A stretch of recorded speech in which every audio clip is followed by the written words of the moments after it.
Donc, Shavuot Bezrat Hashem, on va essayer aujourd'hui de faire le Daf Petet. On en était à la Mishnah Daf Pechet Amud Aleph en bas.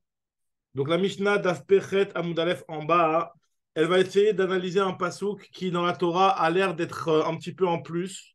Lorsque la Torah, elle nous donne et elle nous précise quels sont les Nédarim que le père et le mari peuvent retirer pour leur fille ou pour leur femme, la Torah, elle rajoute un passage en disant Veneder almana ou grusha yakum alea. Le neder d'une femme qui est veuve ou d'une femme qui est divorcée, ben son neder sera yakum alea, il va rester sur elle ce neder-là. A priori, ce passouk-là, il n'a pas tellement de sens, puisque vu qu'elle n'a pas de mari, et vu qu'elle est divorcée ou qu'elle est veuve, et en plus, comme on avait déjà appris qu'une femme, à partir du moment où elle est mariée, même, elle retourne même plus chez son père, en termes de règles de halachot de Nedarim. Donc, quoi qu'il arrive, ce passouk, il va être en plus. Donc, la Mishnah va essayer d'expliquer qu'est-ce que ce passouk-là, il vient nous apprendre. Il y a Joseph qui rentre. Joseph Shavuatov. Shavuatov, voilà, on démarre la Mishnah. On en est à Daf Pechet Amudbet, en bas la Mishnah. Shavuatov ou Mazal Tov. Shabbat Shabbat. Très bien. Ce que nous dit la Mishnah comme ça. Veneder almana ou grusha yakum alea. Il y a marqué dans le pasouk que, donc dans la parashat Matot, donc dans la parashat des Nedarim, que le neder d'une veuve et d'une divorcée, tout ce qu'elle s'est interdit sur elle va rester, va se maintenir sur elle. On avait dit que ce pasouk-là, on ne peut pas l'expliquer tel quel, puisque, a priori, il n'y a aucun chidouche à nous dire qu'une femme qui n'a pas de mari, eh ben son neder, il va rester, puisqu'elle n'a pas de mari, donc il n'y a personne qui peut lui enlever son neder. Donc, a priori, il a l'air d'être en plus. Donc, c'est pour ça que la Mishnah explique Ketzad, de quoi on parle dans ce pasuk-là. Alors, on te dit, Amra, si la femme, elle a dit, Areni Nezira lachar shloshim yom. Je suis Nezira, pas tout de suite. Une femme qui était mariée, qui a divorcé, elle a dit, je vais être Nezira dans 30 jours. Ça veut dire que son Néder, il n'a pas un impact, un effet tout immédiat. Il a un effet que dans 30 jours. Elle dit que voilà, dans 30 jours, je commence une Néziroute. D'accord. Donc, elle a pris sur elle ce neder-là. Afalpi chez Niset Betor Shloshim Yom, même si dans les 30 jours, elle s'est mariée, Eno Yachol les affaires. Le mari ne peut pas lui retirer son neder. Donc, on verra dans la Gemara qu'il y aura certains cas où ça va être une discussion. Mais en tout cas, c'était une question qu'on s'était déjà posée quand on avait commencé un petit peu ces halachot-là. Qu'effectivement, on voit ici que le mari ne peut faire de hafara que sur un neder où il était présent avec elle au moment où elle a formulé le neder. Quand bien même le neder, il ne prendra effet que quand ils seront mariés ensemble, puisque la Néziroute, ici, elle prend effet au bout de 30 jours, et c'est un moment où elle est déjà mariée. Donc, malgré tout, on nous dit ici que Afalpi Shenised Betor Shloshim Yom, Eno Yachol Leafer, il ne peut pas lui faire la hafara. Continue la Mishnah. Nadra ve'i birshut habaal. Si par contre elle a fait, ça c'est le cas inverse.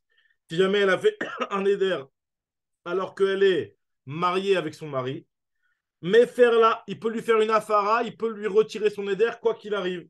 C'est-à-dire que, imaginons, il lui a dit comme ça, Ketsad. Amra, la femme, elle a dit, Areni Nezira la je vais être Nezira dans 30 jours. Le mari l'a entendu ça, il lui a retiré, et entre-temps, elle est devenue veuve ou divorcée. Donc, dans un cas pareil, c'est le cas opposé. Au moment où il l'a entendu, elle était mariée, mais au moment où ça a pris effet, où le neder va prendre effet plus tard, c'est un moment où ils sont déjà séparés ou alors elle est déjà veuve.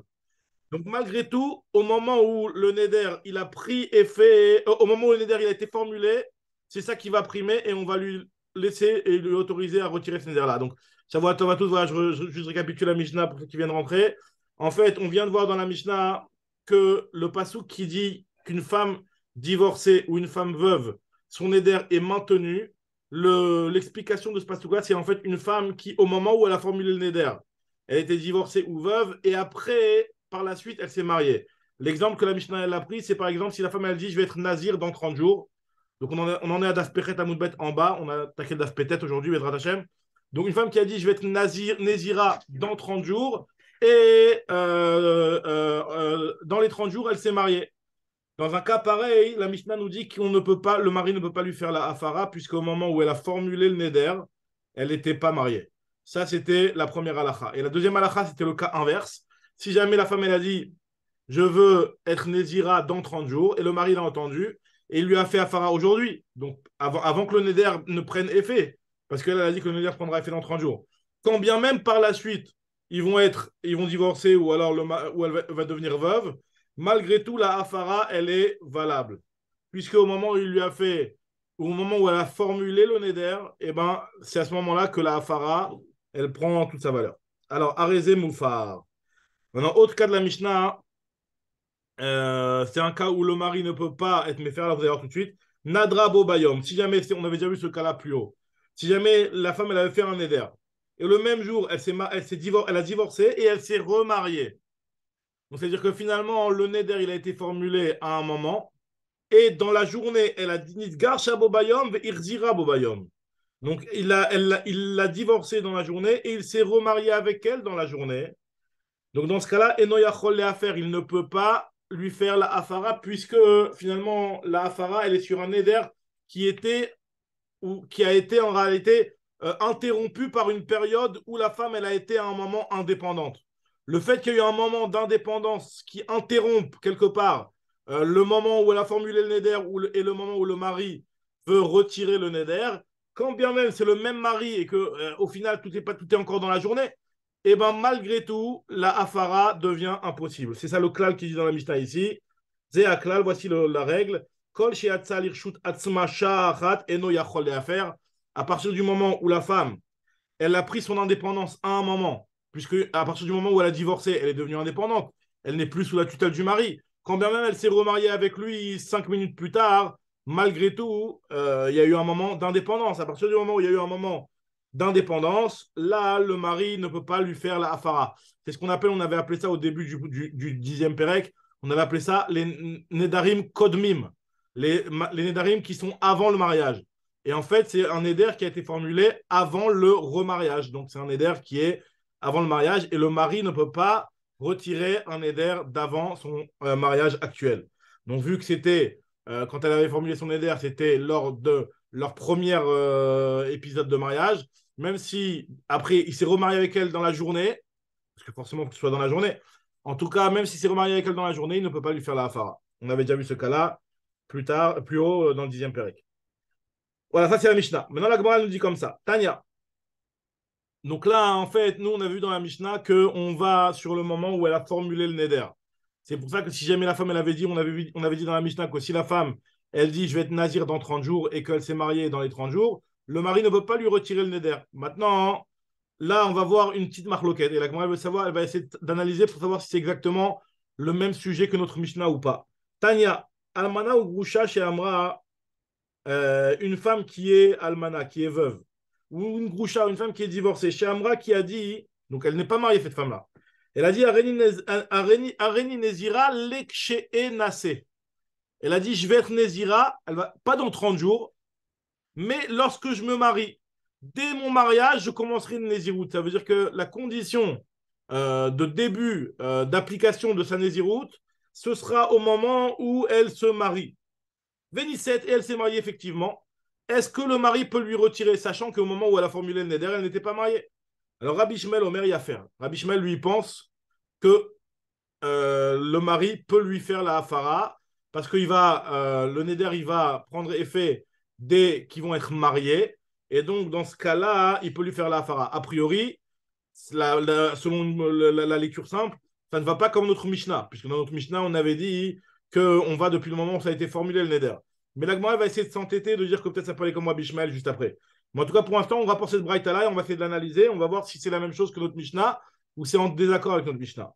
Rabbi Shmuel, il dit qu'il peut lui faire la hafara puisqu'au moment où le Neder prend effet, ils sont mariés et donc le mari peut retirer le Neder de sa femme.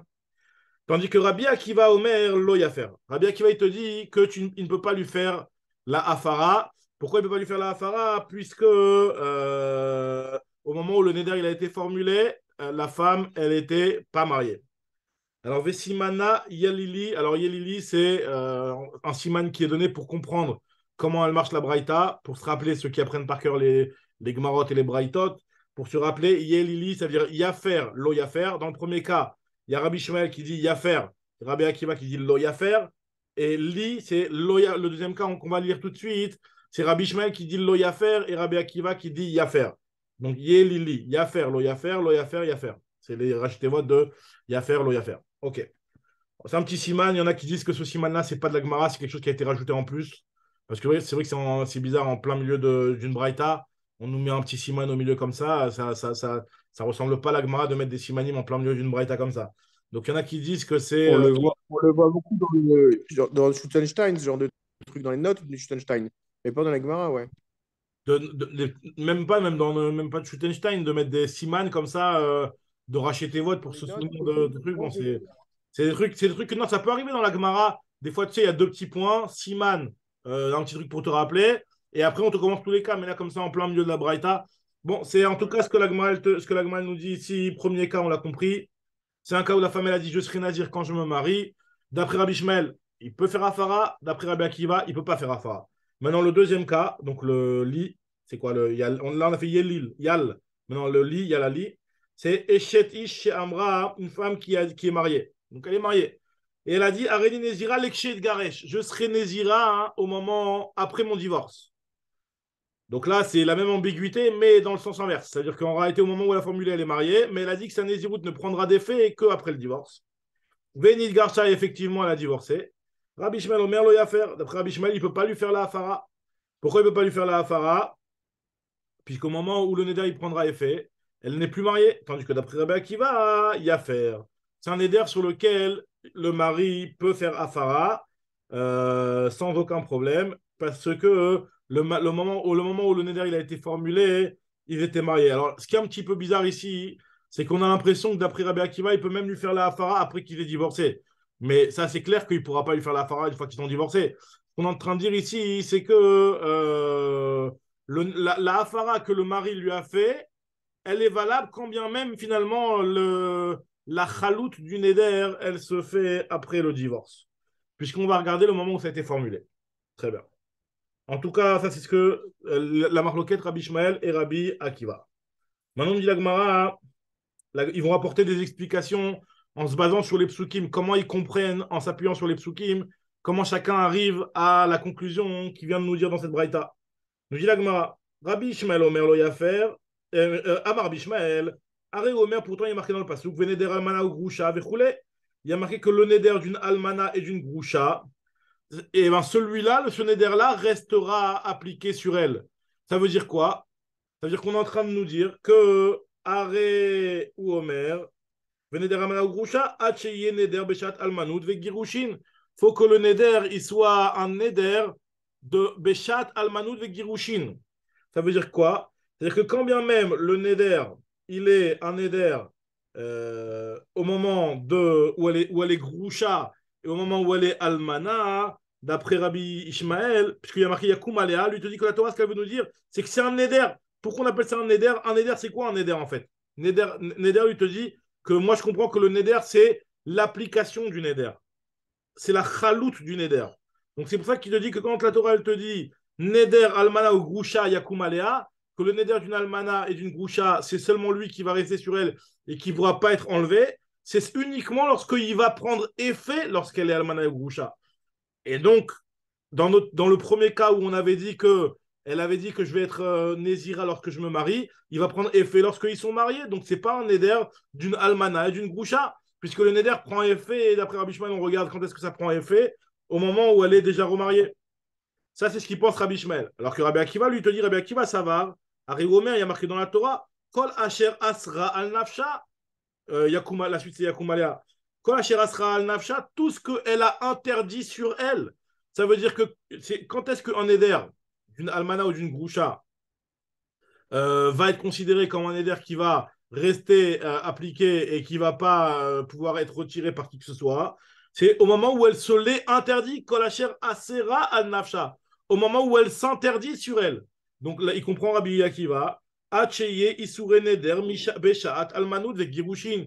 Il faut que le moment où elle s'interdit le neder, ce soit au moment où elle était almana ou grusha. Et donc dans le premier cas où, lorsqu'elle s'est interdit le neder, elle était almana ou groucha, bah, un cas pareil, on ne pourra pas le retirer. Et dans le deuxième cas où elle avait pris sur elle le neder au moment où elle était encore mariée, et même si l'application du neder, il va être au moment où elle divorçait, et ben finalement, il pourra lui retirer. Ça, c'est l'explication des psukim. Maintenant, la Gemara te dit, notre Mishnah. Ouais. Mais c'est là, une petite question. Est-ce que Oui. là, le mari, il a le même, enfin, est-ce que le père, éventuellement, il pourrait avoir le même statut que le mari, dans ce Non, cas-là? alors là, on parle d'un cas où la femme, elle est née Parce sourde. qu'il y a, il y a, il y a, il y a quand même, il y a le neder qui me dérange. C'est celui où elle n'est pas mariée, où elle dit quand je me marierai, je serai Nézira. Justement, que son père, il aurait pu lui retirer le neder. Alors, justement, comme on parle d'une femme Radak, en réalité, c'est justement ça la raison pour laquelle on parle d'une femme qui est Almana et Groucha. Le fait qu'elle est Almana ou Groucha, ça veut dire qu'elle est déjà passée par un mariage.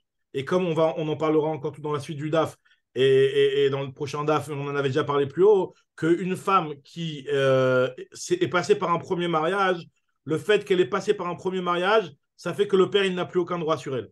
C'est pour ça qu'on parle ici que du mari. Mais maintenant, dans un cas où la fille, elle n'est pas encore mariée et qu'elle dit lorsque je me marierai, là, pendant ce temps, elle est uniquement la propriété du père, entre guillemets. Et donc, tu as raison que c'est le père qui lui retira le neder. Tu as raison. Là, ici, la raison pour laquelle on est en train de se poser la question par rapport à un mari qui va venir par la suite et qui n'était pas présent au moment du neder, etc., c'est parce que cette femme-là, elle est almana ou groucha. Donc, elle est déjà passée par un mariage. Almana ou groucha, donc une veuve ou une divorcée. Donc, elle est déjà passée par un mariage. Et le fait qu'elle soit déjà passée par un mariage, ça la détache complètement du père. Ah, c'est ça le Nekuda. T'as raison. Ok. En tout cas, ce que nous dit l'Agma ici, pour comprendre maintenant notre Mishnah, est-ce que notre Mishnah, elle va que comme Rabbi Akiva ou pas au final? Parce que finalement, dans notre Mishnah, on avait dit quoi? C'était pas exactement le même exemple dans notre Mishnah. C'était un exemple où la femme, elle avait mis une condition de jour. Elle avait dit, voilà, dans 30 jours, je suis Nézira. Et entre-temps, elle s'est mariée. Alors, et sur ça, on a dit dans notre Mishnah qu'il ne peut pas lui faire la Hafara. Alors, l'Agma se demande, est-ce que notre Mishnah va comme Rabbi Akiva? Parce que en réalité, c'est exactement la même chose. Au moment de la formulation du Neder, elle n'était pas mariée. Au moment des 30 jours lorsque les 30 jours ils vont se dépasser et que le Neder va être appliqué, et ben elle est mariée. Donc est-ce que c'est que d'après Rabbi Akiva notre Mishnah et pas d'après Rabbi Ishmael? Alors ça va être une discussion. Alors, Amar Afriza, il te dit Matnitin Rabbi Akiva, notre Mishnah va comme Rabbi Akiva. Donc lui, il a pas fait de différence entre les deux cas. Il te dit que notre Mishnah va comme Rabbi Akiva. C'est que Rabbi Akiva qui considère qu'on va selon le moment où elle a formulé le Neder. Abaye te dit non, je suis pas d'accord. Abaye Amar, Afilu Tema Rabbi Ishmael. Je peux très bien te dire que notre Mishnah elle va aussi comme Rabbi Ishmael. Pourquoi? Parce que Matnitin, Talia, Nafsha, Beyome. Alors, il y a un petit aleph, là, il faut changer la girsa. Je vais vous lire la girsa telle qu'il faut la lire parce que le petit aleph, il est un petit peu embrouillant. Enfin, la girsa telle qu'on l'a devant nous, elle est un petit peu embrouillant. Je vais le lire correctement. Ce que Matnitin, notre Mishnah, Talia, Nafsha, Beyome. Dans notre Mishnah, elle a fait dépendre son éder dans les 30 jours. Elle a dit voilà, d'ici 30 jours, mon éder va être appliqué. Alors, Shalmou Yome, donc je fais la correction. Shalmou Yome, Velonit Garsha. Si jamais les jours ils sont terminés, Velonit Garsha, ça veut dire que c'est possible que les 30 jours arrivent et qu'elle n'ait pas divorcé et qu'elle soit encore sous la tutelle de son mari. Pareil aussi lorsqu'on dit Almana ou Grusha, Shalmou Yome, Velomit Nasba. C'est possible que dans les 30 jours arrivent et qu'elle ne se marie pas. Ça veut dire que finalement, quand elle a fait dépendre son éder des 30 jours, quelque part, ben, c'est indépendamment complètement du mariage. Elle aurait pu être mariée comme ne pas être mariée dans ces 30 jours. Donc à partir du moment où elle aurait pu, elle aurait pu être, au moment où le neder va prendre effet, elle aurait pu être mariée comme elle aurait pu ne pas être mariée. Donc puisque c'est comme ça veut dire que Rabbi Shmuel, lui, dans ce cas-là, il sera d'accord qu'on va d'après le moment où elle a formulé le neder. Et au moment où elle a formulé le neder, elle n'était pas mariée, donc tu ne peux pas lui faire la fara. Quand bien même Rabbi Ishmael lui dit dans le cas où elle avait dit explicitement le neder prendra effet après mon mariage. Et sur ça, Rabbi Ishmael a dit oui, dans un cas où elle a dit ça, eh ben, il pourra lui faire la hafara. Alors c'est vrai que Rabbi Ishmael a dit qu'on pourra faire la hafara, mais c'est uniquement lorsque le neder il va tomber quand elle sera mariée. Et le neder n'a pas de possibilité de tomber à un moment où elle n'est pas mariée, puisqu'elle a dit explicitement je serai nazir lorsque je me marie. Donc c'est uniquement lorsqu'elle va être mariée que le neder prendra effet. Dans ce cas-là, Rabbi Ishmael, il dit on va d'après le mariage. Tandis que dans la Braïta, Talia Nafsha Benisouin. Donc ça, dans le cas de notre Mishnah, ça dépend de 30 jours. Et dans le cas de la Braïta, ça dépend du mariage. C'est pour ça que c'est différent. C'est ce que la Gemara elle veut faire comme différence. Donc finalement, d'après Abaye, notre Mishnah elle peut très Mais bien aller même, comme même, Rabbi mais Ishmael. même, Ouais. ouais, exact. Parce que même dans un cas de figure où le nouveau nouveau mari, on va dire, elle a dit dès que je me mariais, je serais nazir. Ouais. Le nouveau mari, avant de se marier, il peut mettre un tnaï et de dire, avant que je me marie avec elle, tous ces nédarim, ils s'annulent. Et automatiquement, il est méfier le néder alors qu'il Non, n'était non, même non, pas non, son non. Le mari. mari ne peut pas dire ça. Non, il peut dire je me marie avec elle qu'à condition qu'elle n'ait pas de Nédarim. Ça, c'est un tnaï qu'il peut faire. Mais quelqu'un qui n'est pas marié, il ne peut pas mettre un tnaï pour supprimer les Ah, mais Nédarim il de peut la pas femme. être méfier, ok. Il ne peut pas être le faire. Voilà. Très bien. En tout cas, voilà. Donc, ça, c'était la première partie. Maintenant, la Gemara, elle va analyser la deuxième partie. On avait dit dans la Mishnah, Zéaklal. Zéaklal. Alors, je ne sais pas si vous vous rappelez, mais on avait vu plus haut dans le 10e Pérec aussi une phrase à peu près de la même formule à peu près, où on disait, alors je vais juste relire la phrase qu'il est rapporté ici de côté. Zéaklal, on avait dit comment il rapporte, est-ce que le Rani la rapporte? Dans Naram et Urasa, dans le péril de Naram et Urasa, on avait dit Zéaklal, Kol Shelo Yatzal Irshut Atzma, Sha'achat Avia Ubaala Mefirim Nedaria. Là, on avait vu, vous vous rappelez, le 10e période, qu'on parlait d'une femme qui est fiancée. Et on avait dit qu'une femme qui est fiancée, elle est sous l'emprise de. Enfin, sous l'emprise, elle est pour les Nédarim. C'est son père et son mari qui lui retirent le Néder en association. On avait dit que dès qu'elle est sortie de manière indépendante, ne serait-ce qu'un instant. Alors là, non, là-bas, on avait dit au contraire. Tant qu'elle n'est pas sortie de manière indépendante et elle a toujours été dans cette période de fiançailles, alors là, le père et le mari peuvent lui retirer le neder. C'est ce qu'on avait dit. Zeaklal, kol shelo yatzal irshut atzma, sha'achat. À partir du moment où la femme, elle n'est pas sortie dans son indépendance un instant, et ben, son mari et son père ont la possibilité de lui retirer le neder en association. Alors, qu'est-ce que vient nous inclure ce cas-là? Il me semble qu'on avait déjà parlé de ça dans le 10e Pérec, mais l'agma, elle le répète ici. Alors, je le relis dans les mots. Zéaklal, voici le klal des katane gabe neara amor. Ça, le zéaklal qu'on a enseigné dans le 10e Pérec, il vient nous inclure.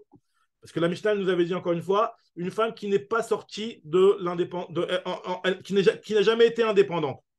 Une femme qui n'a jamais été indépendante, alors là, son père et son mari peuvent lui retirer le neder en association.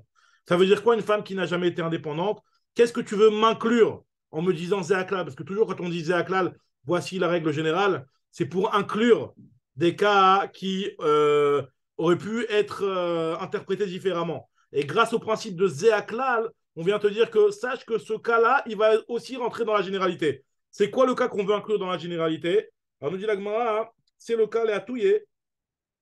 Allah ha'av im shluchi abal. Si le père, il est parti avec les shluchim du mari, c'est-à-dire qu'on avait expliqué que le moyen, le moment où la femme, elle quitte le domaine du père, c'est après la choupa.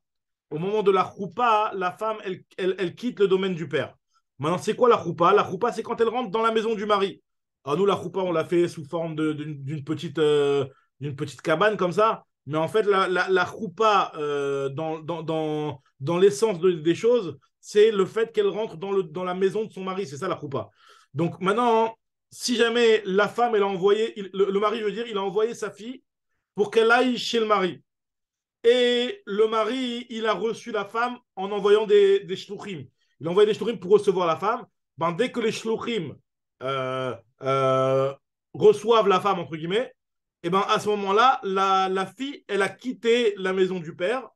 Elle est rentrée dans la maison du mari. Maintenant, le cas qui est inclus et qui est un cas qui est un petit peu ambigu, et on est en train de nous dire que ce cas-là, ça s'appelle qu'elle n'est pas encore sortie, et n'est pas encore devenue sortie du domaine du père, c'est dans le cas où le père, il est parti avec elle en chemin, et il l'a transmise au shluchim du mari, mais le père, il est resté avec elle. Donc le fait que le père, il est resté avec elle pour la route jusqu'à ce qu'ils arrivent chez le mari, donc ça fait que le père, il ne l'a pas fait sortir de son domaine tant qu'il n'a pas lâché la grappe et qu'il n'est pas rentré chez lui. Tant que le père, il est encore là en train de l'accompagner, quand bien même la fille a été prise en charge par les shluchim, par les représentants du mari, à partir du moment où le père, il est encore là, ça veut dire qu'elle n'est pas encore sortie du domaine du père. Et donc ça veut dire que pour retirer les nédarim de cette fille-là, il faut l'association du père et l'association du mari. C'est ce que nous dit l'agma ici. C'est surprenant hein, que c'est quand même un cas qui n'est pas logique. Hein, parce que les shtichim du mari, c'est comme si c'était le mari qui était là. Donc, Oui, mais justement, si le le mari truc c'est serait que, venu lui-même, Ravak, Bah, tu vois, de là, on apprend un grand yesod, c'est que la fille, elle est considérée comme mariée quand sa mère et son père, ils lui ont lâché la grappe et qu'elle est toute seule dans la maison de son mari. Tant que le père, il est encore là, ben, ça Voilà, veut dire qu'elle n'est pas encore considérée comme Nessoua à 100%. C'est vrai, c'est ça? parce que là le père, le mari, on voit pas des shrim, il vient lui-même. Elle est toujours sous la responsabilité de son Du père. père. Pourquoi? Parce que le père, il est encore là. Exactement, c'est ce qu'on nous dit ici. C'est ça le chidouche du Zéaklal. La touye alacha avim shluché abal. Le père, il est parti avec les envoyés du mari. Ou alors, shalchou shluché avim shluché abal. Même si le père, il n'est pas là, il a envoyé des shluchim. Et ils sont partis avec les shluché abal. Beneara ameurasa, de avia ou baala, mefirin et daria. Dans ce cas-là, c'est le père et le mari qui lui retirent son éder. Ça, c'est pour expliquer la Mishnah qu'on avait vue plus haut dans. Excuse-moi, c'est si elle Ouais. rentre dans la maison du mari ou sur le chemin, les shluchim la récupèrent. Radak, si les shluchim récupèrent en chemin et que le père il a quitté les lieux, eh ben c'est suffisant déjà. C'est-à-dire dès qu'elle est prise en main par le mari, dès qu'elle est prise en Non, main par le mari ou par ses représentants, exactement. C'est ça. Donc ça veut dire que là, d'accord. Et si elle est seule? si elle est Non, seule, mais quel est son statut au moment? Non, au moment où elle quitte son père, elle ouais. est sur le chemin. Les shluchim ne l'ont pas encore récupérée. C'est quoi son statut? Bah, pour l'instant, elle est encore chez le père. Tant qu'elle n'est pas Même été. s'il n'est pas avec elle. Même s'il n'est pas avec elle, c'est comme si elle était partie faire une petite balade toute seule. C'est pas. En fait, c'est à partir du moment où les shluchim l'ont prise en main, là, elle rentre dans le domaine du mari. Parce que le Même sur mari, le chemin. voilà, exactement en chemin, même si c'est pas encore arrivé dans la maison du mari. Maintenant, D'accord. ça c'était pour la Mishnah du 10e Pérec où il y avait marqué voici le klal, tant que la fille n'est pas sortie complètement du domaine des deux, eh ben, les deux doivent lui retirer son éder. Donc ça vient nous inclure le cas particulier qu'on vient de dire. Maintenant, le Zéaklal qu'on vient de nous dire dans la Mishnah ici, donc le Zéaklal du Pérec ve'elu nedarim.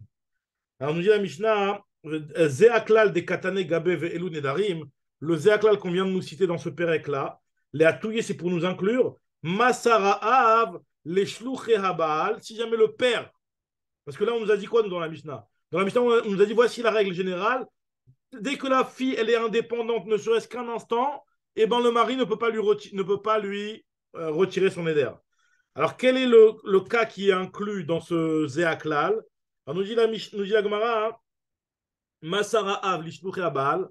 L'exemple serait si jamais le père a transmis sa fille au shluchim du Baal, ou alors chez Masrou shluché Av, les shluché Baal, dans un cas où la fille a été transmise entièrement aux représentants du mari, et donc le père ou les shluchim du père n'ont pas accompagné, dans ce cas-là, chez Ena Baal Mefer Bekodmin. Dans ce cas-là, le mari ne peut plus retirer les nédarim qui ont été faits avant. Parce qu'en fait, vous vous rappelez qu'on avait dit dans le 10e Pérec que lorsque la fille elle est fiancée, vu que le père il peut retirer les nédarim d'avant le mariage et que le mari il est associé avec le père dans la période des fiançailles, de Nahara et Urasa, donc le mari il a systématiquement des droits sur les nédarim qui ont été faits avant le mariage. Par contre, dans un cas où la fille elle devient maintenant complètement mariée au mari et que le père n'a plus aucun droit sur elle, dans un cas pareil, le mari ne peut plus retirer les Nédarim qui précèdent le mariage, puisque là, il n'est plus associé avec le père, il est indépendant. C'est ça que vient nous apprendre le Zéaklal qui est marqué dans cette Mishnah-là, même si c'est vrai que dans le contexte de la Mishnah, cette phrase de Zéaklal, elle parlait un petit peu d'autre chose, puisque nous, on parlait ici d'une fille qui avait été divorcée et qui était déjà mariée une première fois et qui a été divorcée. Et donc, le fait qu'elle a été divorcée, elle ne revient pas chez son père, donc elle est indépendante. Donc, mais en tout cas, c'est ce que nous dit la Gemara, c'est ça que ça vient nous inclure.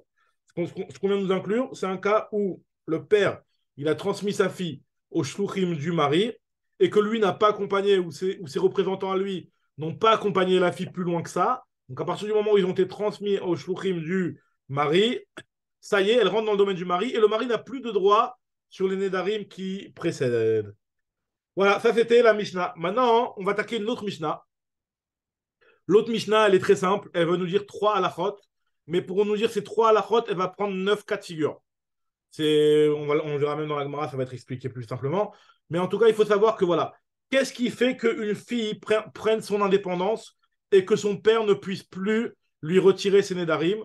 On avait dit bogueret. Si jamais la fille, elle est bogueret, elle devient bogueret, ça veut dire qu'à 12 ans et demi, le père n'a plus aucun droit sur elle, sur les nédarim. Après, deuxième cas de figure, c'est le cas où elle devient Yetoma. Naturellement, à partir du moment où elle est Yetoma, elle n'a plus de père. Donc, il n'y a personne qui a de droit sur elle. Donc, c'est une fille qui est devenue indépendante, qui a son indépendance au niveau des Nedarim. Et dans le cas où elle n'est pas Yetoma, mais elle s'est mariée une fois et elle a été divorcée ou devenue Almana, c'est ce on avait appelé ça Yetoma Bechaye Ha'av. Elle a beau avoir un père, mais elle est considérée comme Yetoma puisqu'elle n'est plus rattachée au père. Quand bien même elle est petite, quand bien même elle est Nahara, même si elle est Nahara, elle ne rentre pas dans la maison du père par rapport au Nedarim en fait. Ça veut dire qu'elle elle a pris son indépendance. Maintenant, voilà, donc ça c'est les trois raisons qui vont être développées dans la Mishnah ici qui font que le neder ne peut pas être supprimé par le père. Alors regardez ce que nous dit la Mishnah. Tesha neharot nidrehem kayamim. Il y a 9 cas où la fille elle est nehara et cette nehara-là, malgré tout, son neder, il est valable. Alors, voilà, c'est ça qu'il faut préciser parce qu'en fait, au départ, au moment où elle a formulé le neder, elle était nehara et il va y avoir 9 cas de figure où la fille, malgré qu'elle soit nehara, eh ben, son neder, il est kayam et personne ne peut lui retirer. C'est quoi le cas de figure? Teshan et Arot, Nidrem, Kayamim. Ah, c'est quoi le cas? Premier cas, Bogeret, Vei et Thomas. Une femme qui est d'une part, elle était Néhara au moment où elle a fait le Neder, mais elle est devenue Bogeret en cours de route. Et aussi, elle est Thomas. Donc cette fille-là, elle a deux raisons en fait qui fait que son Neder ne peut plus être retiré par qui que ce soit. C'est d'une part qu'elle est Bogeret, et deuxième raison, c'est qu'elle est Thomas. Donc c'est pour ça que son Neder, il est valable. Maintenant, deuxième cas de figure, c'est quoi? Mais là, elle est Thomas que du côté de la mère alors.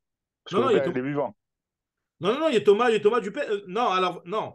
Alors là, le premier cas, c'est Yetoma du vivant du père. Ça veut dire qu'elle s'est mariée et après, elle a été divorcée ou alors elle a été. Quand on dit Yetoma, voilà, c'est ça qu'il faut préciser. C'est que ici, on parle d'une boguerette qui est Yetoma Bechaye Avia.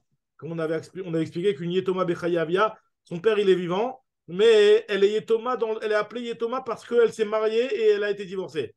Donc le fait elle Ah, s'est ok. mariée divorcée. Ok, donc c'est pas, ouais, Non, c'est pas Yetoma, c'est pas son père qui est mort, t'as raison. T'as Ah, raison, ok, t'as raison. ok. Ouais. Parce que je comprenais plus là à un moment donné. Alors voilà, donc là, en fait, il y a deux raisons qui font que cette fille-là, on ne peut pas lui retirer son éder. Premièrement, elle est Bogueret. Deuxièmement, elle est Yetoma.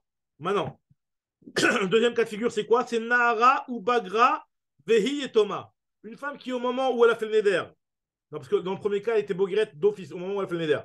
Dans le premier cas, elle était complètement Bogueret au moment où elle a formulé le Neder. Deuxième cas, hein, c'est qu'elle était Nehara au moment où elle a fait le Neder. Elle devient Bogueret. Et en plus, elle est Yetoma Bechayav, ça veut dire qu'elle s'est mariée, divorcée, et donc elle est indépendante au niveau de son père, à ce niveau-là. Donc, nous dit la Mishnah que c'est un deuxième cas de figure où, si son père, par la suite, il entend son éder, etc., il peut rien lui faire pour les deux bonnes raisons elle est devenue Bogueret, maintenant, à l'heure actuelle, elle est Bogueret. Et en plus, elle est aussi considérée comme une Yetoma quelque part. Ça, c'est le deuxième cas. Alors, je tourne la page. Maintenant, Nehara, troisième cas, c'est quoi? Nehara, Shelo Bagra, Vei Yetoma. C'est une Néhara, mais elle est restée Néhara, elle n'est pas Bogrette, mais elle est Thomas Bechaya Av. Ça veut dire quoi? Ça veut dire qu'elle s'est mariée alors qu'elle était Néhara, elle est devenue Almana ou elle a divorcé, et elle est encore Nahara. Son père ne peut pas lui retirer pour la simple et bonne raison qu'elle est Yetoma Bechaya Av. Le fait qu'elle a eu son indépendance un petit moment, le père n'a aucun droit sur elle. Ça, c'est le troisième cas. Quatrième cas de figure, Bogueret ou Metavia. Voilà. Une femme qui est Bogueret, une fille qui est Bogueret, donc plus que 12 ans et demi, et son père, il décède, donc avant même qu'elle a fait le Neder. Donc là, dans ce cas-là, il y a deux choses qui empêchent la Hafara. Premièrement, c'est que elle est Bogueret, et deuxièmement, la mort du père. Alors bien entendu, ici, personne n'aurait pu faire la Hafara puisque le père, il est mort. Mais en tout cas, c'est juste pour nous dire qu'il y a deux raisons qui font que ce Neder-là, il est Kayam. Il est Kayam. Voilà. Cinquième cas, c'est quoi? C'est Nahara, Bogueret, ou Metavia, les mêmes cas, c'est des associations de juxtaposition de cas. C'est les mêmes cas. Vous allez voir après qu'on va résumer ça en trois principes. En fait, finalement, c'est quoi le cinquième cas? C'est une fille qui est née à Ra au moment où elle a formulé le Neder. Elle devient par la suite Bogueret et son père, il meurt. Et après ça, on entend son Neder. Dans ce cas-là, il n'y a personne qui peut lui retirer son Neder. Tout simplement pour deux bonnes raisons. C'est premièrement qu'elle est devenue Bogueret et qu'elle est au jour d'aujourd'hui, elle est Bogueret. Et deuxièmement, c'est qu'elle n'a pas de père. Donc son père fait qu'il n'y a personne qui peut lui retirer le Neder. Donc c'est un Neder qui n'a pas de Hafara. Maintenant, sixième cas de figure, Nehara chez Lobagra. C'est une fille Nehara qui n'est pas Bogueret, donc elle est Nehara, elle a fait un neder. Ou Metavia et son père, il meurt. Donc, elle a une raison qui fait que le neder, il n'a pas de hafara, c'est que son père, il est mort. Même si son père, il est mort pendant qu'elle était Nehara. Dans ce cas-là, il n'y a pas de hafara à cause de la raison de Mitata Av. Maintenant, le septième cas, c'est Nahara chez Metavia, une fille qui est Nahara. Quand elle était Nahara, son père il est décédé et elle a fait un éder. Mais chez Metavia, Bagra. Et après, elle est devenue Bogueret après la mort de son père. Et après, on a entendu son éder. Donc, dans ce cas-là, il y a deux raisons qui font qu'on ne peut pas retirer son éder. C'est Bagrout et elle est Bogueret et elle a son père qui est Niftar. Le huitième cas, c'est une Bogueret Ve'avia Kayam. Alors, si une fille Bogueret qui a son père qui est vivant, donc elle est Bogueret, il n'y a que le fait qu'elle soit Bogueret qui fait qu'on ne peut pas lui retirer son éder. Et le neuvième cas, c'est Nahara Bogueret, une fille qui est Nahara au moment où elle a formulé le néder. Elle devient par la suite Bogueret. Et Avia Kayam et son père, il est vivant. Donc il y a deux raisons qui font qu'on ne peut pas lui retirer son éder. C'est, non, une seule raison, je veux dire, c'est Bogueret. Le fait qu'elle soit devenue Bogueret, ça veut dire, à l'inverse du premier cas où elle avait formulé le néder quand elle était Bogueret, là, elle a formulé le néder quand elle était Nehara, elle est devenue Bogueret, ça fait que son néder, il n'a pas de hafara. Donc, dans tous ces neuf cas-là qu'on vient de voir, le néder, il est Kayam. Il n'y a personne qui peut lui retirer le néder, soit parce qu'elle s'est mariée avant le néder et elle est sortie du domaine du père, donc elle a été divorcée, c'est ce qu'on appelait Yetoma Bechayav, soit parce que son père, il est mort, ou soit parce qu'elle est Bogueret. C'est ça les trois raisons à laquelle se résume la Mishnah. Maintenant, le Ran, lui, il te dit que tout de suite, il pose la question, il dit, je ne comprends pas, on a pris 9 cas, mais c'est inutile, il n'y a aucun chidouche dans un cas, c'est pas parce que tu m'as dit qu'il y a deux raisons, tu m'as pris un cas de figure où il y a deux raisons, elle est aussi Bogueret, elle est aussi Yetoma, ou alors elle est aussi Nehara est devenue Bogueret, et aussi Yetoma, et elle s'est mariée avant, elle est aussi Yetoma Bechayav. Quel est l'intérêt d'avoir pris tous ces cas? En fait, le Yerushalmi, il explique que cette Mishnah-là, elle vient juste pour affûter l'esprit des Talmidim. Juste ça, en réalité, il n'y a pas de tridouche, comme ça Yerushalmi dit. Il n'y a pas de tridouche dans ces 9 cas-là précis. L'idée principale, c'est les 3 cas, les 3 halachot, et d'ailleurs, la Gemara, tout elle va le dire. Maintenant, juste on termine sur l'histoire de Rabbi Yehuda. Rabbi Yehuda Omer, Afa Messi Bitoktana, celui qui marie sa fille lorsqu'elle est petite, donc elle est Ktana, Venital Mena, et elle est devenue, donc il l'a mariée quand elle était petite, donc elle avait, je sais pas moi, 10 ans, il l'a mariée. Onid Garsha, où et après elle est devenue soit veuve, soit divorcée. Vechazra Etzlo, et elle est revenue chez lui. Etzlo Adain Inara, et donc elle est encore Nehara, cette fille-là. Dans un cas pareil, il ne pourra pas lui faire la hafara. Pourquoi? Parce qu'à partir du moment où elle s'est mariée et qu'elle est sortie du domaine, quand bien même, donc c'est ça le chidouche de Rabbi Yehuda, quand bien même ça s'est fait lorsqu'elle était Ketana, donc ça s'est fait lorsqu'elle était Ketana que comment on appelle ça? Que le divorce est là où elle est devenue veuve quand elle était Ketana, même si toute cette histoire-là, elle s'est mariée, je veux dire, quand elle était Ketana, malgré tout, quand elle revient chez son père après un divorce ou après son mari meurt, et ben, dans un cas pareil, elle est indépendante et le père ne peut pas lui retirer ses nédarim. Ok. Donc la Gemara résume ça en une phrase, Amar Rabbi Yehuda, Amarav, Zou Divrei Rabbi Yehuda. Cette Mishnah-là qu'on vient on nous a décomposé l'histoire en 9 cas, c'est les paroles de Rabbi Yehuda. Mais Chachamim, eux, ils te réduisent ça en une phrase en te disant qu'il y en a trois filles. Chachamim Omrim Shalosh Neharot, il y a 3 filles, c'est quoi?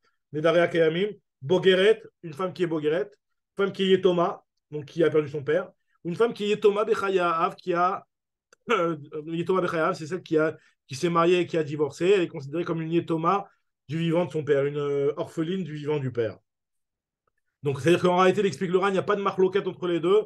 C'est juste comment on a cité les cas. Voilà, maintenant, on va juste terminer sur la Mishnah. Enfin, juste un tout très, très simple. La Mishnah nous dit, on va voir la Mishnah qui va nous prendre 2 cas de figure où la femme, elle fait une condition. Et ça va être un petit peu encore, on avait déjà parlé de ces cas-là. La Gemara le reprend, vous allez voir tout de suite. Konam she'eni ne'ena le aba ou le avicha im osa ani alpicha. La femme a dit voilà, j'interdis moi de profiter. Alors je vais prendre le pyro juran. Je m'interdis moi de profiter de mon père ou de ton père. Im osa ani alpicha si toi tu profites de moi. Donc ça veut dire qu'elle dit voilà, elle fait un neder qui aura été et le neder envers son père ou son beau-père. Mais la condition du neder, elle est le fait que le mari profite que le mari profite de la femme. Si le mari profite de la femme, alors la femme n'aura pas le droit de profiter de son père ou de son beau-père. Alors, un néder comme ça, est-ce qu'on peut faire la fara ou pas? Sachant que finalement, le néder il a été fait avec une condition, que si elle fait profiter son mari, eh ben, il y a un interdit qui va se créer envers son père ou envers son beau-père. Ou alors, pareil, le deuxième cas, c'est l'inverse. Elle a dit, Enin et enitlach, je mets un néder m'interdisant de profiter de toi. Im osani al pi aba al pi avicha, si jamais je fais profiter mon père ou mon beau-père. Donc c'est la même chose, sauf que la condition, elle est sur le fait de faire profiter le père ou le beau-père, et le neder, il est sur le mari. Donc dans ces deux cas, nous dit la Mishnah, arrêtez à faire. Le mari peut lui faire une afara, puisque la Mishnah, elle pense comme, on verra dans la Gemara, la vie de Chachamim, qui dit que, en fait, finalement, parce que la vraie problématique ici, elle est que, pour l'instant, le neder n'est pas encore tombé, puisque mon neder, je l'ai mis sous condition. J'ai dit que si je profite de mes parents, alors là, il y a une interdiction envers toi. Ou si je profite de toi, alors là, il y a une interdiction envers mes parents et mes beaux-parents. Donc ça veut dire que finalement, pour l'instant, il n'y a aucun neder. Le neder n'est pas encore tombé. Alors malgré tout, nous dit la Mishnah, il peut faire afara parce que quelque part, le neder, il est là, quoi, le neder. Il n'est pas encore appliqué. Ouais, parce qu'en fait, en Hein? fin de compte, la condition, elle est entre elle et lui, quoi. C'est ça. Alors non, justement, alors non, pour rentrer, exactement, pour expliquer pourquoi on peut lui faire le neder, parce que c'est vrai qu'on avait dit que le neder, on peut lui retirer seulement si c'est du Inou Nefesh ou Dvarim chez Beno Lebena. Le Ran, il dit, ouais, finalement, que ça va revenir à être du Beno Lebena. Alors ça dépend, parce que on avait déjà vu plus haut une marloquette, une discussion entre Rabbi Yossi et Chachamim sur une femme qui s'interdirait de profiter d'une personne. Ni son père, ni son mari, ni rien du tout, une personne. On avait dit que d'après Chachamim, c'était déjà un Inou Nefesh. Comment ça, maintenant, tu vas te priver de profiter d'une personne? Tu te fais un Inou Nefesh, le mari peut retirer. Rabbi aussi lui disait non, pas du tout. Vu que tu peux encore profiter de d'autres personnes, ça ne s'appelle pas du Inou Nefesh. Donc là, on avait dit que tout le pérec, il allait d'après Rabbi aussi. Donc ça ne s'appelle pas du Inou Nefesh de se priver de profiter des beaux-parents. Ici, la vraie problématique, comme tu dis, Ethan, c'est le fait que c'est Beno les Bena. C'est que ça va faire un problème entre eux, le fait qu'elle s'interdit de profiter de lui, ou alors qu'elle dit voilà, moi, je vais avoir un éder envers mes parents et mes parents si je te fais profiter. Donc, c'est quelque chose qui est entre eux. Donc, c'est pour ça que le mari, il peut retirer. Très bien. Alors maintenant, on va juste lire le cas de la Braïta qui va suivre, en fait, et finalement, après on s'arrêtera parce que ça va être la suite qui va être vue, on va voir demain, Tania, il y a une Braïta qui nous dit comme ça. Alors, une femme qui dit à son mari qui lui dit comme ça, c'est un petit peu dans le même ordre d'idée, c'est une Braïta. On verra que finalement, l'histoire de notre Mishnah, il y a une marloquette entre Rabbi Nathan et Chachamim sur deux cas où la femme elle a mis une condition dans son neder et que la condition n'est pas encore appliquée, donc le neder n'est pas encore applicable. Donc dans un cas pareil, est-ce que le mari peut lui faire la hafara dès à présent ou pas? Donc le cas c'est quoi? La femme elle dit comme ça, Eni ne enit le aba ou le avicha, je m'interdis de profiter de mon père et de ton père. Imani osa le picha si je te fais profiter à toi. Donc c'est le même cas qu'on a vu dans la Mishnah. Alors, et donc le neder, pour l'instant, il n'est pas appliqué, puisque le neder, il est quoi? Le neder, il est de s'interdire de profiter de mes parents ou de tes parents si toi, tu profites de moi. Là, pour l'instant, tu n'as pas encore profité de moi à la seconde où je parle. Donc, pour l'instant, le neder n'est pas encore appliqué. D'après Rabbi Nathan Omer, l'oya faire. Le mari ne peut pas faire de hafara puisque le neder n'est pas encore beforal, il n'a pas encore été appliqué, il n'a pas encore pris place. Et Chachamim, oui, il y a faire. Puisque d'après la chita de Chachamim, le mari peut retirer un neder, même avant que le neder soit chal. Ça, c'est le premier cas. Le deuxième cas, où il y a une marque entre Rabbi Nathan et Rabbanan, dans un cas où la femme, elle dit à son mari, Netula anim mena Yehudim, moi, je me prive de tous les juifs d'avoir une relation avec tous les juifs. Donc ça, on avait déjà parlé de ça plus haut. On en reparlera encore demain. Im mesham shatir, si j'ai une relation avec toi. Ça veut dire que si la femme, elle a une relation avec son mari, et ben systématiquement, il y a une interdiction qui vient et qui tombe sur tous les juifs, incluant son mari. Alors dans ce cas-là, nous dit Rabbi Nathan Omer, l'oya faire. Pour l'instant, tu ne peux pas lui faire la hafara, puisque pour l'instant, le neder n'a pas encore pris place. Alors que Chachamim Omrim, il y a faire. D'après Chachamim, tu peux lui faire la hafara, puisque d'après la chita de Chachamim, le mari peut faire la hafara sur un neder qui n'est pas encore chal. Donc l'histoire de Aou Gavra, donc elle déborde sur le DAF d'après, donc on verra Bedrat Hashem demain. Chazak